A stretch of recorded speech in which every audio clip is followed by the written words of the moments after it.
You continue to follow fast-moving developments on your news at 5 o'clock today. 67 people are believed to be dead after an Army Black Hawk helicopter collided with a passenger jet on approach to Reagan National Airport late last night. I'm Natasha Brown. And I'm UQ Washington. We want to warn you, some images may be very difficult to watch. American Airlines says Flight 5342 from Wichita, operated by PSA Airlines, was on approach to land when the helicopter from the 12th Aviation Battalion collided. Crash. This is alert 3. Crash. This is alert 3. Crash. This is alert 3. Where's the alert 3? It is off the approaching the runway 33. Approaching the runway 33. Helicopter crashed. We are going to get an update on operations at Philly International in just a bit. But first, let's begin with Ryan Hughes along the Potomac right now. He has new information from the NTSB. Ryan? And Yuki, good evening. The NTSB held its first briefing on the crash today. They said this was a very quick and rapid impact. CBS News has also confirmed that the air traffic control tower was understaffed at the time of the collision. Sources confirmed that one air traffic control worker was managing both the helicopters and the planes, a job that is normally done by two people. Meantime, behind me, as the sun gets ready to set over the Potomac, you can see this is still a very active scene. Recovery teams remain on the water tonight, and since last night, they have been dealing with very difficult conditions. Despite that, the D.C. fire chief says he is confident the remains of everyone involved will be found. Now, divers have been working for more than 20 hours in the frigid and shallow water, and the chief says about 300 first responders from the D.C. area have been helping.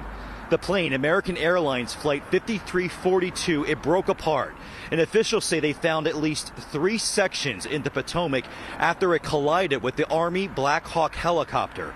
Officials tell us that helicopter was found upside down in the river. 60 passengers and 4 crew members were on board the plane at the time. The Army helicopter, we're told, was on a training flight carrying 3 military members. Now, the NTSB is asking for patience tonight as it works to gather the facts and evidence and locate the black boxes on both the plane and the helicopter.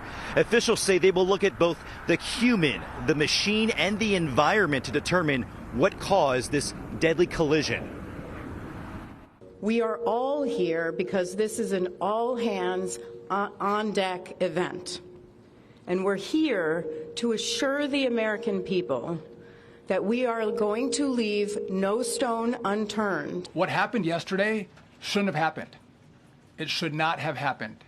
And when Americans take off in airplanes, they should expect to land at their destination. We are going to get to the bottom of this investigation. Not in 3 years, not in 4 years, but as quickly as possible. And we are told that many of the victims' loved ones are now on their way to D.C., and the NTSB has a team of specialists that will meet with them and support them during this difficult time. As we come back out here live and look at the Potomac, you can see that lights are now being set up around this recovery area. They will work through the night, and the NTSB says a preliminary report is expected in about 30 days. We are live in Arlington, Virginia. Ryan Hughes, back to you in the studio. Nightfall not long from now. Ryan, thank you so much. Let's take a detailed look now at the aircrafts involved. Flight 5342 was operating on what's known as a CRJ-700 plane and is built by Bombardier. It's a 65-passenger regional jet. Dozens of the planes fly routes to and from Philadelphia every day. The helicopter is a Sikorsky H-60, better known as a Black Hawk. It was on a training flight at the time of the crash.